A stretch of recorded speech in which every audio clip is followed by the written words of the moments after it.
Hello friends, आज से हम लोग स्टार्ट कर रहे हैं physics chapter 1 class 9th part 2 video. Okay, science and measurement chapter का।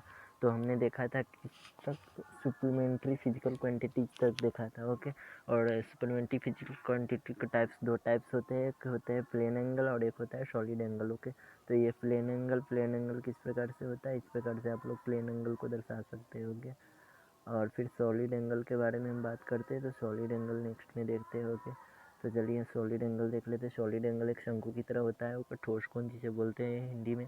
ओके, अब मात्रक यूनिट के बारे में हम बात कर लेते हैं। मात्रक 7 होते हैं फिजिकल। ओके, जैसे में ये देखिए, आपको तापमान, समय, बल, द्रव्यमान, लंबाई, विद्युत धारा और चालों के प्रत्येक भौतिक राशि को व्यक्त करने हेतु एक मान लिया जाता है, जिसे मात्रक कहते हैं। क्लियर है? चलिए अब हम लोग नेक्स्ट चलते हैं। To express any physical quantity standard is to the standard is good unit. Okay, unit इसका इंग्लिश में डिफिनीशन हो गया। चलिए अब हम लोग आगे चलते हैं। आगे क्या है हमारा, किसी भौतिक राशि को व्यक्त करने के लिए संख्या एवं मात्रक की आवश्यकता होती है। अर्थात भौतिक राशि कितना होता है, ऐसे में एक न्यूमरिक हो गया और एक होता है यूनिट। चाल बराबर क्या हो गया, 20 मीटर पर सेकंड। जैसे में एग्जांपल लिए, इसमें 20 क्या हो गया, 20 हमारा एम हो गया, नंबर वैल्यू हो गया, और मीटर पर सेकंड क्या हो गया, इसका यूनिट हो गया। ओके, क्लियर है? इसे आप लोग समझ गए होइएगा। चलिए हम लोग नेक्स्ट चलते हैं। नेक्स्ट क्या है हमारा, नेक्स्ट है हमारा मूल मात्रक, फंडामेंटल यूनिट। मूल मात्रक राशियों के मात्रक को मूल मात्रक कहते हैं, भौतिक राशियों के मात्रक। ओके, क्लियर है? तो चलिए अब देखते हैं मूल भौतिक राशियों के मूल मात्रक क्या होता है। लेंथ का क्या होता है, मीटर होता है। द्रव्यमान का क्या होता है, किलोग्राम होता है। टाइम का क्या होता है, सेकेंड होता है। विद्युत धारा का क्या होता है, एम्पियर होता है। ओके, मूल मात्रक। और टेम्परेचर का केल्विन, और सब्सटेंस ऑफ मैटर का क्या होता है, मोल होता है, मोल। ओके, क्लियर है? इसे आप लोग नोट करके रीड कीजिएगा। और व्युत्पन्न मात्रक किसे बोलते हैं, व्युत्पन्न भौतिक राशियों के मात्रकों को व्युत्पन्न मात्रक, मतलब व्युत्पन्न भौतिक राशियों के मात्रक को व्युत्पन्न मात्रक बोलेंगे। क्लियर है? चलिए हम लोग आगे चलते हैं। आगे क्या है हमारा, जैसे में एरिया का क्या होता है डिफिनीशन, लेंथ इंटू चौड़ाई होता है। ओके, और आयतन का लंबाई इंटू चौड़ाई इंटू ऊंचाई, और चाल का दूरी बट्टा समय, और वेग का विस्थापन बट्टा समय। ओके, इस प्रकार से आप लोग इस सबको फॉर्मूला को न्यूमेरिकल क्वेश्चन बनाने में मदद मिलेगा। तो आप लोग नोट कीजिएगा। घनत्व का क्या होता है, द्रव्यमान बट्टा आयतन, त्वरण का वेग में परिवर्तन बट्टा समय। जैसे क्या बोलते हैं, ms-1 और बट्टा एस, वेग में परिवर्तन को, तो इसका शॉर्टकट में क्या लिख देंगे, ms-2। ओके, क्लियर है? और सहायक मात्रक किसे बोलते हैं, सहायक मात्रक वैसे मात्रक जो मूल मात्रकों को सहायता करते हैं। ओके, उसे सहायक मात्रक कहते हैं। क्लियर है? और सहायक मात्रकों को क्या बोलते हैं, दो होते हैं, समतल कोण और ठोस कोण। समतल कोण में क्या होता है, रेडियन RAD होता है। ओके, और स्टेडियन में SR होता है, स्टेडियन ठोस कोण का होता है। ओके, मूल मात्रक। चलिए डिग्री में रेडियन के बीच संबंध बोलते हैं, तो पाई रेडियन कितना हो गया, पाई का वैल्यू 180 डिग्री कोण में होता है, और पाई का 22/7 होता है। वैसे में वैल्यू न्यूमेरिकल। ओके, तो इसमें पाई रेडियन 180 डिग्री हम ले लेते हैं, इस प्रकार से यहाँ पर दिया हुआ है। तो पाई/2 कितना हो जाएगा, 180/2 हो जाएगा, क्योंकि पाई/2 है तो 90 हो जाएगा। ओके, और 2 पाई इसी में ले लेते हैं, तो कितना हो जाएगा, 2 पाई रेडियन हो जाएगा 360, क्यों 180 दूनी 360। क्लियर है? इस प्रकार से आप लोग इस न्यूमेरिकल को हल कीजिएगा। ओके, देखिए यहाँ पर दिया हुआ है। ओके, और समझने की कोशिश कीजिएगा। ठीक है, लोग नेक्स्ट चलते। पाई रेडियन, 1 रेडियन बराबर कितना होता है, 1 रेडियन बराबर हो जाता है आपका 57.3 डिग्री। ओके, इसे आपको आप लोग नोट कीजिएगा। क्लियर है?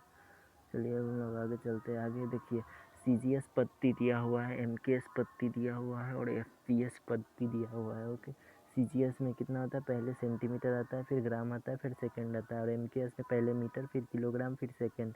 ये सभी आपको 12th में भी काम देगा, इसीलिए आप लोग इसे याद कीजिएगा अच्छे से। ओके, और नोटबुक में नोट भी कीजिएगा। और FPS में पहले फुट आता है, फुट मतलब लंबाई होता है, द्रव्यमान, फिर पाउंड आता है, पाउंड मतलब द्रव्यमान, और फिर सेकंड आता है। ओके, इस सभी को आप लोग अच्छी तरीके से नोट कीजिएगा। क्लियर? SI पत्री में लंबाई का M होता है, द्रव्यमान किलोग्राम का kg, और सेकेंड का, फिर टेम्परेचर का आ जाता है, फिर एम्पियर ज्योति तीव्रता का, कैंडेला पदार्थ की मात्रा का मोल। इसे आप लोग नोट कीजिएगा इन सभी के सूत्र को। ओके, अब हम नेक्स्ट चलते हैं। नेक्स्ट क्या है, वीमा डायमेंशन। डायमेंशन क्या कहते हैं, डायमेंशन बोलते हैं to change derived unit into found mental unit. Some power are used. These power are received by some power. Those power are good dimension. Okay, मतलब किससे होते हैं, इंग्लिश में हिंदी में समझते हैं। व्युत्पन्न मात्रकों के मूल मात्रकों में परिवर्तन करने हेतु कुछ घातों का प्रयोग किया जाता है, उसे विमा कहते हैं। क्लियर है। जैसे मैं ये सभी न्यूमेरिकल क्वेश्चन बनाने के लिए दाब बराबर क्या होता है, दाब बराबर होता है बल बट्टा क्षेत्रफल। जैसे बल का क्या होता है, ये डायमेंशनल, इसे आप लोग 12th में पढ़िएगा अच्छी तरीके से, इसका फार्मूला बनाने के लिए देगा आपको। ओके, नहीं तो 11th में पढ़ेगा। तो ए एल से एल कट गया तो एक एल बच गया, तो कितना हो जाएगा m(l-1t-2). ओके, अभी समझने की कोशिश कीजिए, अभी आप लोगों को उतना करने की ज़रूरत नहीं है, अभी थ्योरी ही याद करने की ज़रूरत है। ओके, एग्जाम में काम देगा, बोर्ड एग्जाम में। ओके, चलिए इसे देखते हैं। एक और डिफिनीशन दिया हुआ है, सूर्य का द्रव्यमान कितना होता है, आप लोग समझ जानते हैं। सूर्य का द्रव्यमान होता है 2 × 10⁻30 kg। ओके, द्रव्यमान होता है। और इलेक्ट्रॉन का द्रव्यमान कितना होता है, 9.1 × 10⁻31 kg। क्लियर है। चलिए हम लोग नेक्स्ट चलते हैं। छोटा मान कितना होता है, एक देखिए मान और एक प्रीफिक्स और एक संकेत में आ गया। ओके, तो इसमें क्या हो गया, 10⁻⁻1 से 10⁻18 -2 -3 -6 -9 -12 -15 -18। ओके, इसमें डेसी, सेंटी, मिली, माइक्री, नैनो, पिको, 10⁻15 को फेमटो बोलते हैं, 10⁻18 को 80 बोलते हैं। इसका संकेत हो गया। 10⁻1 के डी, 10⁻2 के सी, 10⁻3 के एम, 10⁻6 के एन, 10⁻9 के 9। ओके, सभी को आप लोग नोट कीजिएगा। ओके, अच्छी तरीके से और याद कीजिएगा। बड़ा मान लार्ज वैल्यू, ये हो गया लार्ज वैल्यू। ओके, मान, उपसर्ग और संकेत। क्लियर है। इस सभी को आप लोग नोट करके अच्छी तरीके से याद कर लीजिएगा। क्लियर है। अब देखते हैं, यहाँ पर लास्ट है हमारा इस चैप्टर का। इस प्रकार से ये चैप्टर हमारा एंड होता है।